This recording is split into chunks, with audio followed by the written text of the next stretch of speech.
I knew something was wrong before anyone else did, before the makeup brushes touched my face, before the first guest parked their car, before the music warmed up in the garden. It wasn't a big sign. It wasn't a scream in my head. It was quieter than that, like the air itself was holding back the truth. I remember standing alone by the window in the bridal suite, watching the sunlight hit the chairs outside, and thinking, this is what I wanted. This is what I planned. But my stomach kept tightening for no reason I could name. I tried to breathe through it. I tried to laugh at myself. Yet the closer the clock moved toward the ceremony, the more it felt like I was walking toward a door I shouldn't open. For emotionally intense wedding stories that stay with you, subscribe and like to see new stories every day. My name is Claire, and on the morning of my wedding, I kept telling myself I was just nervous. The truth is, I wasn't the type to panic. I'd spent most of my life being the steady one, the friend who showed up early, the daughter who remembered birthdays, the girlfriend who fixed problems before they turned into fights. I thought that was what love looked like too. If you cared enough, you worked hard enough, and the future stayed in place. That morning, everything looked like proof that I'd done it right. The bridal suite smelled like hairspray, warm coffee, and the soft sweetness of the flowers my mom insisted had to be real. My dress hung from a hook on the closet door, covered in a garment bag, like it was waiting politely for its turn. Outside the window, the venue staff moved quietly between rows of white chairs, adjusting ribbons and checking the aisle runner for wrinkles. The sky was clear, the kind of clear you pray for when you book an outdoor ceremony. I stood there in my robe with my phone in my hand, staring at the screen, reading the same message thread over and over. I'd sent him a simple text. "Good morning. I can't believe this is today." He'd replied, "Good morning. I love you." That should have been enough, but I read it again anyway. For emotionally intense wedding stories that stay with you, subscribe and like to see new stories every day. Maybe it was the lack of detail. Maybe it was just how short it felt compared to everything this day was supposed to mean. I didn't want a poem. I didn't need him to write a speech in a text bubble. I just wanted to feel him, even from a distance, even for a second. And I didn't. Not really. My maid of honor, Jenna, bounced into the room a few minutes later with the kind of energy that didn't allow silence to survive. She had a garment bag over her arm and a paper cup of iced coffee in her hand. "Okay," she said, like she was starting a show. "This is it. This is the day." I smiled on instinct. That's what people don't tell you about weddings. You smile a lot because it's expected, even when your body is trying to tell you something else. Jenna set the dress bag down and leaned in. "How are we feeling?" "Good," I said too quickly. "I'm good." She narrowed her eyes like she didn't fully believe me, then decided to let it go. "Your mom's already downstairs. She's doing that thing where she pretends she's fine but keeps fixing the same napkin over and over." That made me laugh. A small laugh, but real. My mom had planned this wedding like it was a second job, not because she was controlling, because she cared, because she wanted this day to be solid for me, like a foundation. The thing is, my mom had never had a wedding like this. She'd married my dad in a courthouse with 2 witnesses and a borrowed bouquet. She didn't complain about it, not openly. But you could tell she'd always wished for something softer, something celebrated. So this day wasn't just mine. It was hers too, in a way. And that pressure sat on my shoulders even before the dress did. While Jenna talked, my phone buzzed again. A message from my future sister-in-law, Maya. "We're about to head over. He's been a little stressed.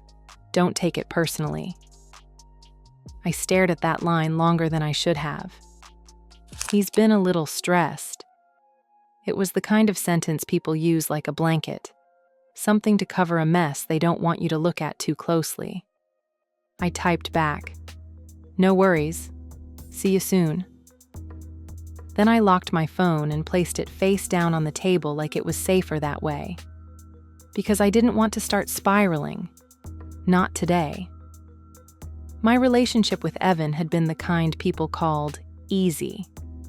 We met through work, but not in some dramatic way. Just meetings, emails, a few jokes that turned into lunch, then dinner, then the quiet slide into a life shared. He had a steady job, a calm voice, the kind of smile that made people relax without even knowing why. When he proposed, it wasn't flashy. We were at home.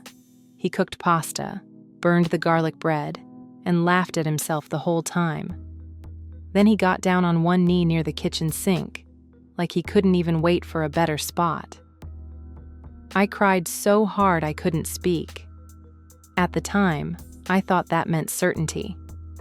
Over the months of planning, there were little moments that tugged at me. Nothing I could point to and say, "This is a problem," but small things. Evan started taking phone calls outside more often. He'd step away during dinner and come back with his expression blank, as if he'd just stepped out of a different world. When I asked who it was, he always had an answer ready. Work. My mom. Maya needed something. And I believed him, because belief is what you do when you're building a future. You don't inspect every brick too hard, or you'll never finish the house. There was also the one argument we had about the guest list. It wasn't even loud. It was quiet, which somehow made it worse. I asked him why he kept insisting on inviting a woman named Tessa. Not because I was jealous. Not even because I knew her well. I didn't. I'd met her once at a friend's birthday, and she'd been polite. Too polite. The kind of polite that feels like distance. Evan said, "She's part of my past, but she's still in the group. If I don't invite her, it makes it a thing." I remember standing by the kitchen counter holding the guest list and saying, "But why does it matter that much?" He didn't raise his voice. He didn't get angry. He just looked at me and said, "Claire, please, not now." That "please" stayed with me, because it didn't feel like he was asking. It felt like he was warning. Still, I invited Tessa, because that's what you do when you don't want problems on your wedding day. Now, on the morning of the wedding, I couldn't stop thinking about her name sitting quietly on that list like a small, sharp stone. At around 10, my mom came into the suite. Her eyes filled up the second she saw me standing by the dress. "Oh," she whispered, like she couldn't help it. "There you are." She walked over and touched my cheek. Her fingers were cold. "You look tired," she said gently.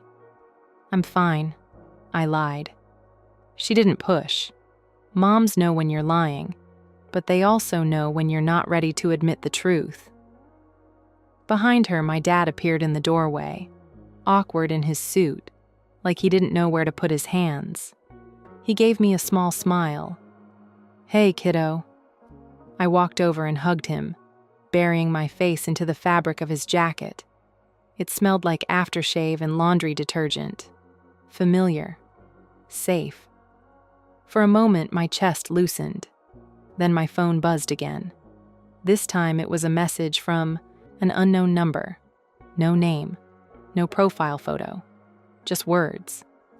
"You need to ask him about last spring. Don't let him do this." I didn't move at first. I just stared. My fingers went numb around the phone. Jenna noticed my face change. "What is it?" I swallowed. My throat felt too tight for a wedding day laugh. "It's nothing," I said. but my voice didn't sound right, even to me. My mom was watching me now, not with panic, with focus. "Claire," she said softly, "what happened?" I looked up at all of them. My mother, my father, my best friend. People who loved me enough to be here, dressed up, ready to witness a promise.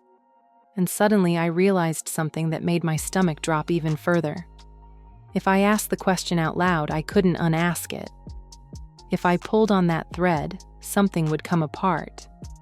And if it came apart today, everyone would see it. Outside, I could hear faint music starting up, like the world was already moving forward without my permission. I looked back down at my phone, at that one sentence from a stranger. "Don't let him do this." And for the first time all morning, I stopped telling myself I was just nervous. For emotionally intense wedding stories that stay with you, subscribe and like to see new stories every day. After that message, time stopped feeling real. Everything kept moving forward, but I felt slightly behind it, like I was watching my own wedding through glass. The music outside grew louder as guests began to arrive. Laughter floated up from the garden. The sound of heels on stone echoed down the hallway. All the signs of a celebration were there, but none of them reached me the way they should have. I didn't reply to the unknown number. I told myself I would ask Evan about it when I saw him. Quietly, privately. Just a simple question. A misunderstanding, maybe. That's what my brain kept offering me. Easy explanations. Temporary discomfort. Anything that didn't end in disaster. The hairstylist asked me to sit. The makeup artist began blending foundation along my cheekbones. Jenna chatted to fill the space, talking about the weather, the flowers, the way the aisle looked perfect, like something out of a magazine. I nodded at the right moments, smiled when expected, but my eyes kept drifting back to my phone on the table, like it might light up again and finish the sentence it had started. It didn't. About 20 minutes later, Maya came into the room. She looked beautiful, composed, too composed. Her dress was pressed, her hair smooth, her smile practiced. She hugged me tightly, a little longer than necessary. "You okay?" she asked quietly, her mouth near my ear. "Yeah," I said. "Just nerves." She pulled back and studied my face. "He's overwhelmed," she said, choosing her words carefully. "This is a big day." "I know," I said. She nodded, but something about her posture felt guarded, like she was holding a door closed behind her. "Where is he?" I asked. Maya hesitated, just for half a second, long enough for me to notice. "He's with his groomsmen," she said. "They're trying to keep him calm." That made my chest tighten. Evan wasn't the kind of man who needed calming. He didn't spiral. He didn't freeze. He prided himself on being steady. That was one of the reasons I trusted him with my future. "Can I see him?" I asked. Maya's smile didn't falter, but her eyes shifted. "Traditionally, you're not supposed to," she said lightly. "Bad luck." I forced a small laugh. "I don't really believe in that." "I know," she said. "But just give him a little space. It'll be better if you both see each other at the altar." Better for who? I wondered. She squeezed my hand and left before I could press further. Once she was gone, the room felt smaller. I watched my reflection as the makeup artist worked. My face looked calm, almost serene. That scared me more than if I'd looked panicked. I'd always been good at holding myself together. Too good. When my mom came back in, she sat beside me and adjusted the edge of my robe. "You've gone quiet," she said. "I'm just thinking," I replied. "About him?" "Yes," I said, then corrected myself. "About everything." She nodded. "That's normal." I almost told her then, almost showed her the message, almost asked her what she thought I should do if something felt wrong, but I couldn't explain why. But the room was full. People were moving in and out. There was no space for a real conversation, and part of me was afraid of what she might say, because once someone else names the fear, it becomes real. The photographer knocked and asked if she could take some pre-ceremony shots. I stood by the window again, holding my bouquet, smiling softly while a stranger captured what looked like happiness. Between flashes, my phone buzzed. This time, it was a name I recognized. Tessa. My heart dropped so fast I felt dizzy. The message was short. "Can we talk before the ceremony?" I stared at it, my fingers tightening around the bouquet stems. Thorns pressed into my skin, sharp enough to ground me. Why now? I didn't reply right away. I looked up to see the photographer, adjusting her lens, waiting patiently. Jenna was scrolling on her phone in the corner. My mom was talking quietly with my aunt near the door. No one noticed the shift inside me. No one could hear how loud my thoughts had become. I typed back, "About what?" The reply came almost instantly. "I don't want to do this over text." My mouth went dry. I imagined walking down the aisle in less than an hour, standing across from Evan, hearing his vows, knowing there was a conversation waiting that I hadn't had, knowing someone else believed I deserved information I didn't yet have. I locked my phone without answering. The wedding coordinator popped her head in and announced we were 30 minutes out. "Everyone's seated," she said cheerfully. "It's beautiful out there." Beautiful. That word again. Jenna helped me into my dress. As she zipped it up, her hands slowed. "Hey," she said gently. "Talk to me." "I'm fine," I said automatically. She met my eyes in the mirror. "You don't look fine." I hesitated, then said, "Did you ever have a feeling that something was about to change, but you didn't know how?" She exhaled. "Yes." "And what did you do?" She didn't answer right away. Then she said, "I ignored it once. It didn't end well." That sat between us. Before I could say more, the door opened again. This time it was one of the groomsmen. He looked nervous, like he'd been sent on an errand he didn't want. "Evan asked if you're ready," he said. "Did he?" I asked. "Yes, he's asking." I nodded slowly. "Tell him I'll be there soon." The groomsman left quickly, relief written all over his face. As the room cleared, it was finally quiet. Just me, my reflection, the dress, the weight of everything I was about to step into. I picked up my phone one last time and opened the message from the unknown number again. "You need to ask him about last spring." Last spring. That was when Evan had taken a few unexpected weekend trips, when he'd said work was stressful, when he'd come home quieter than usual, when I'd told myself not to be paranoid. I opened my messages with him and scrolled back. I saw gaps, days with fewer words, short replies, familiar affection that suddenly felt rehearsed. My chest tightened. I typed a message to Tessa. "Where are you?" She replied almost immediately. "Near the side entrance." The music outside shifted, a signal that the ceremony was about to begin. Someone knocked softly on the door.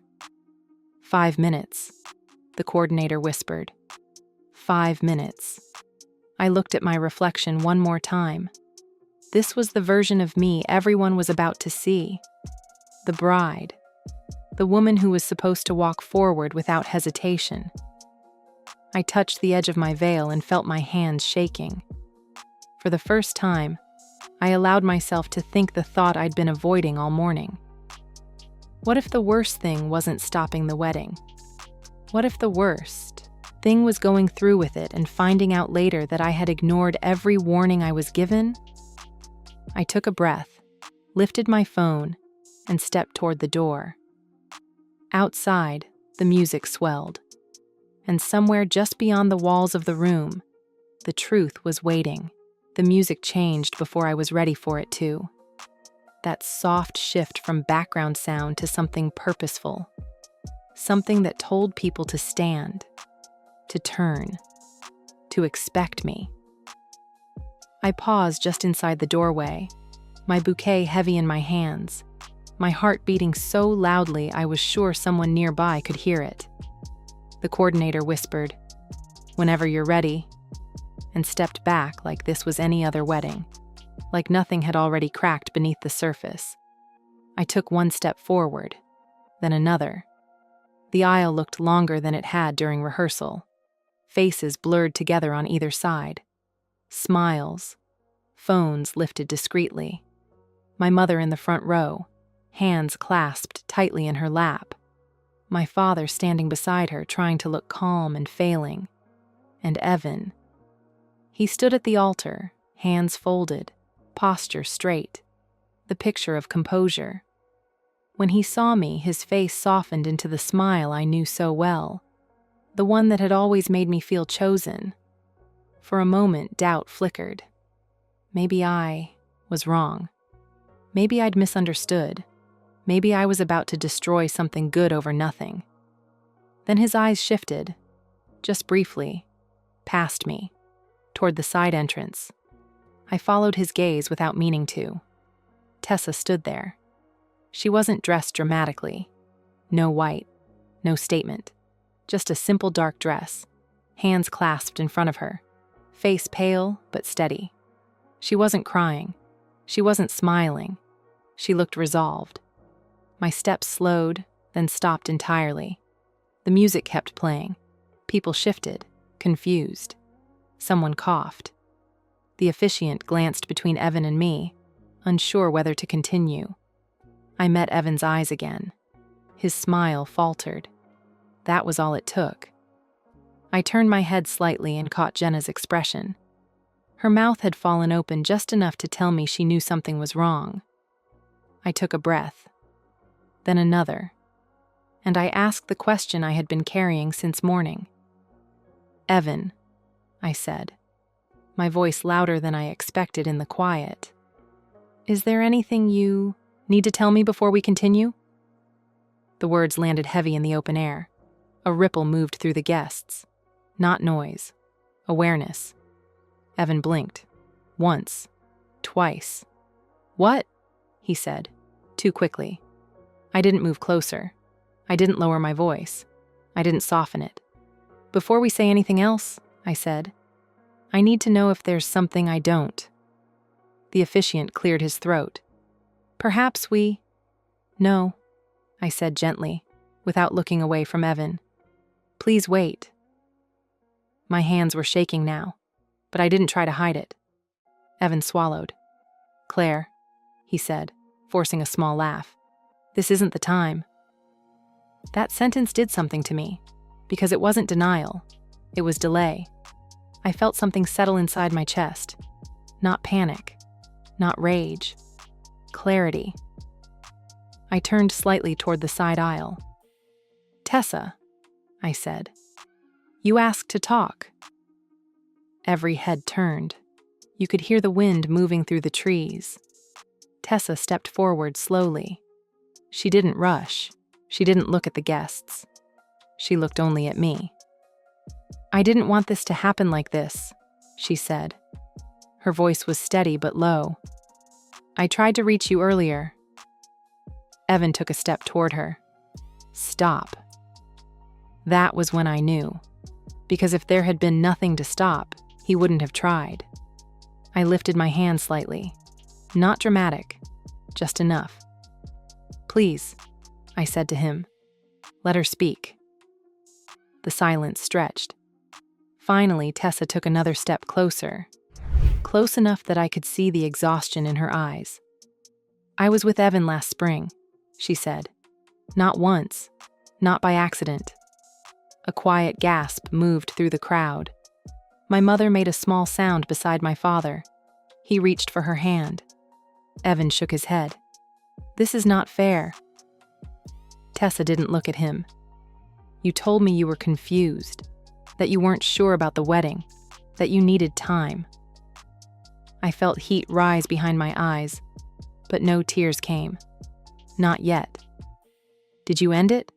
I asked him. He hesitated. That hesitation lasted less than a second, but it lasted long enough. Yes, he said. I did, before invitations went out. I nodded slowly. But after you proposed? He didn't answer. I turned back to Tessa. Why now? Her shoulders lifted slightly, then fell. Because I found out 2 weeks ago that I wasn't the only one you didn't tell the truth to. The words hung there. What does that mean? I asked. She met my eyes.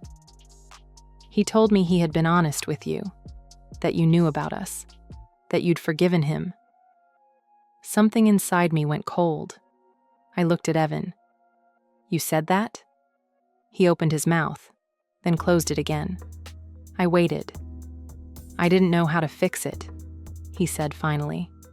I thought if we just got through today, everything would settle. That was the moment, not the affair, not the public setting, not the humiliation. It was the idea that he believed marriage would erase the truth. I turned to the officiant. I'm sorry, I said quietly. I can't do this. A murmur moved through the guests now. Not shock, something heavier. Evan reached for me. Claire, please, we can talk about this privately. I stepped back. No, I said. I've done enough things privately to protect your comfort. I faced the crowd. My voice shook, but I kept going. I don't owe anyone an explanation, I said, but I owe myself honesty. I handed my bouquet to Jenna. She took it with trembling hands. Then I lifted my veil. The sound it made as it fell back felt louder than the music ever had. I'm not saying I do, I said, and I'm not staying.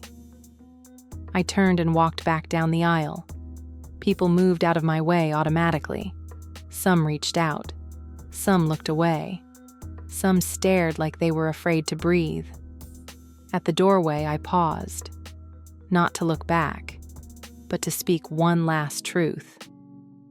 If anyone here ever feels like something is wrong, I said, my voice steady now, listen to it, even if it costs you everything you planned.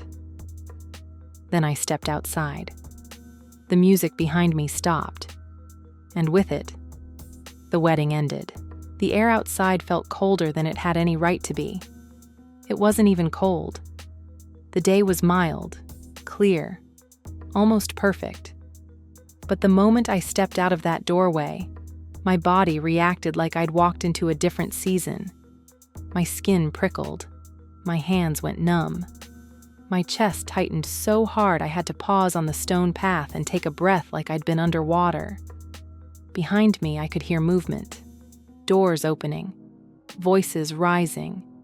People trying to decide whether they were allowed to follow me. I didn't turn around. Not because I was strong. Not because I was proud. But because I knew if I looked back and saw Evan's face, the part of me that still wanted the story to be fixable would try to rewrite everything again. Jenna came out first. Claire, she said softly. I kept walking, faster now, toward the side parking lot where the cars were. I didn't have a plan. I didn't know where I was going. I just knew I couldn't stay in the place where my life had almost been sealed, with a lie. Jenna caught up with me and gently grabbed my wrist. Hey, she said. Look at me. I did. Her eyes were wet. Her face was pale. She looked angry in a quiet way. I'm coming with you, she said. I don't want to ruin your day too, I whispered. She stared at me like I'd said something ridiculous. My day, she said. Claire, you just saved your life. That sentence cracked something open inside me. My throat tightened. My eyes finally burned. But still, No tears. I opened my car door with shaking hands. The keys were in my clutch. Somehow. Like my body had known I might need an escape and prepared one without telling me. I sat in the driver's seat in a wedding dress that suddenly felt like a costume someone had zipped onto the wrong person. Jenna climbed into the passenger seat without asking. She shut the door gently, like slamming it would make it worse. For a few seconds, we just sat there. My phone buzzed in my lap. Evan. I didn't answer. It buzzed again. Then again. I stared at the screen until it went dark. My hands tightened around the steering wheel. My arms began to shake. Not like a movie. Not like sobbing. Like my nervous system had been holding itself together all day, and now it didn't have to perform anymore. Jenna's voice was careful. Do you want to go somewhere specific? I swallowed. I don't know. Okay, she said. Then just drive. I pulled out of the lot slowly, my vision slightly blurred. Not from tears, but from that strange pressure behind the eyes that comes before them. We passed guests standing in clusters near the garden, their bodies angled like they were pretending not to watch. Someone stepped forward as if to stop me, then stopped themselves. People don't know what to do when a bride walks away. There aren't social rules for it. And honestly, neither did I. The first tear came when the venue disappeared in my rearview mirror. Just one. Then another. Then, the kind of crying that isn't pretty or dramatic, just quiet and unstoppable. My mouth opened like I was trying to breathe through it, my shoulders shaking against the seatbelt. Jenna didn't tell me to calm down. She didn't say it would be okay. She just sat there and let me break without making me feel like I was making a scene.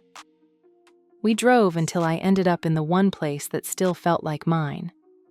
My apartment. The same apartment Evan and I had spent weekends in. The same couch we'd planned to replace after the honeymoon. The same kitchen where he'd proposed near the sink. I didn't even take my shoes off when I walked in. I just stood in the middle of the living room, still in the dress, still wearing makeup, still holding the shape of a bride while my life was suddenly something else. Jenna closed the door behind us. Then she turned to me. What do you need right now? I looked at her. I wanted to say 100 things. I wanted to ask why. I wanted to ask how long. I wanted to ask why he thought marriage would fix deceit. But the only honest answer was this. I need everyone to stop touching me, I said, my voice shaking. I need the noise to stop. Jenna nodded immediately. Okay, I'll handle it. She took my phone from my hand gently, like it was hot. She put it on the counter and turned it face down. Then she guided me to the couch. I sat there while the world tried to reach me. My mom called. My dad called. Evan called again. Maya called once and hung up quickly, like she didn't know which side she was allowed to be on. I didn't answer anyone. Not yet. Because I wasn't ready to be managed. People think the hardest part of something like that is the moment you walk away. It's not. The hardest part is what comes after. When the adrenaline fades. When the silence returns. When you realize you don't just lose the person. You lose the future you already started living inside your head. You lose the version of yourself who believed it would work. Jenna helped me out of the dress later. She hung it back up carefully, like it deserved respect even if the day didn't. When I finally washed my face, the water ran gray with mascara, and I stared at my reflection in the mirror like I was meeting myself again. I looked younger without the makeup, smaller, like the day had taken something and returned something at the same time. That evening, my parents came over. My mom walked in and froze when she saw me in sweatpants, hair damp, eyes swollen. She didn't ask questions first. She didn't lecture. She just crossed the room and hugged me so tightly I could barely breathe. Then she whispered into my hair, "I'm proud of you." That was the moment the tears came back. My dad stood behind her, jaw clenched, eyes shining. He didn't talk much. He just sat near me like a guard, like his presence alone could undo what had happened. My mom finally pulled back and looked at my face. "Tell me what you know," she said gently. So I did. I told her about the unknown text, about Tessa, about last spring, about the way Evan didn't deny it, only tried to postpone it, about how he thought getting through the ceremony would make the truth disappear. My mom nodded slowly as I spoke, like each detail was another weight she was quietly lifting off me and placing where it belonged. Then she said something that stayed with me. "Sometimes the worst betrayal isn't that someone lies," she said. "It's that they let you build your life on the lie and call it love." Later that night, Evan came to my door. Jenna didn't let him in right away. She stood in the doorway like a wall. I heard his voice from the hallway. "Claire," he said, "please, let me explain." I walked to the doorway myself, not to forgive him, not to fight, just to end the loop. He looked wrecked, his suit wrinkled, his hair messed up, his eyes red like he'd been crying. For a second, I saw the man I'd loved. Then, I saw the man who had planned to marry me while hiding the truth. "I didn't mean for it to happen," he said quickly. "I didn't want to hurt you." I stared at him. "You didn't want to hurt me," I repeated softly. "And yet you were willing to let me say vows without consent." He blinked like he didn't understand the word. I continued anyway. "If I don't know the truth, I can't choose you honestly. That means you weren't asking me to marry you. You were asking me to surrender." His face collapsed. "I panicked," he whispered. "I thought if I married you, I'd finally be the man you needed." I nodded once. "That's exactly the problem." I took a breath, then said the sentence that felt like closing a door. "I don't want a husband who becomes honest after the wedding," I said. "I want a partner who doesn't need a ceremony to respect me." He opened his mouth. No words came out. So I said it plainly. "It's over." And I shut the door. Not hard, just final. In the weeks that followed, people asked questions in the strangest ways. Some were kind. Some wanted gossip. Some looked at me like I was brave. Others looked at me like I'd failed. And I learned something important.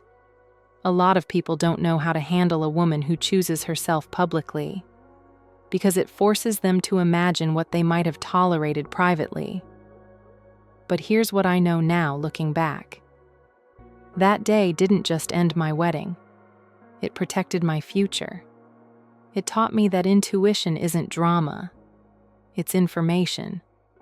It taught me that silence isn't peace if it's built on avoidance. And it taught me that humiliation hurts. Yes, but it hurts less than spending years slowly discovering that you married a stranger who edited the truth. If there's anything you take from my story, take this. Love isn't proven by how long you stay. It's proven by how honest someone is when staying benefits them. And sometimes the strongest "I do" you'll ever say is the one you say to yourself as you walk away. Stories like this matter because they show what real decision-making looks like under pressure. Not the perfect version, the honest one. This wasn't about a wedding falling apart. It was about listening to the truth before it costs years of your life. If this story made you pause, or recognize a moment you ignored in your own life, you're not alone. There are more real wedding stories here that explore trust, boundaries, and the choices that change everything. subscribe, and like if you want to keep hearing stories that don't just entertain, but leave you thinking long after they end.